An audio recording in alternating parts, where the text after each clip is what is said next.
एटा 10/6/2022 घटना। गोटे 11 वर्षीय नाबालिक सारंगगढ़ अंचल केस्र विचार करके 17 जन साक्षी डाक्तरी रिपोर्ट पीड़िता बयान आधार में आमर मान्यवर विचारपति श्रीजुक्त कैलाश चंद्र स्वाई 20 वर्ष सश्रम कारादंड सह 20,000 टंका जोरिमाना आदेश देते। जोरिमाना अनादेय आ 3 वर्ष काल जेल दंड भोगिया पड़ो बोली राय में उल्लेख कर। पीड़िता गाँ रास्ता पाखे ठिया होता। पीड़ितार टिके मुंड दोष था। ताकू जी डाकिब ता पछ पछे सी चली जाऊला। से दिन अभियुक्त पीड़िता को आ बुली जा बोली डाकी घर पाखे जंगल को नहीं गला। सेठी गोटे खालुआ जगह कुटी भाया जगह सेठी नहीं ताकू दुष्कर्म करथिला।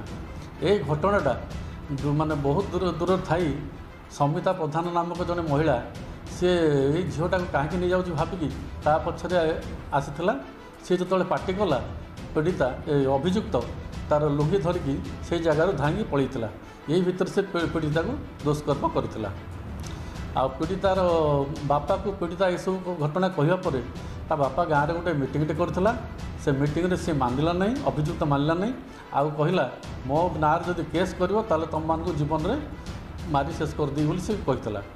तापर पीड़ितर बापा गाँ लोक कहवा अनुसार थाना रे गोटे रिपोर्ट देले। सारंगगढ़ थाना रिपोर्ट दिया। थाना केस नंबर 53/16/6/2022 IIC महोत्सव एटा लिपिबद्ध कले रेजिस्ट्री कले। तापर तदंत कले। अभियुक्त को गिरफ्त कर कोर्ट रे हाजर करते। आई विचार आज फाइनल जजमेंट होता।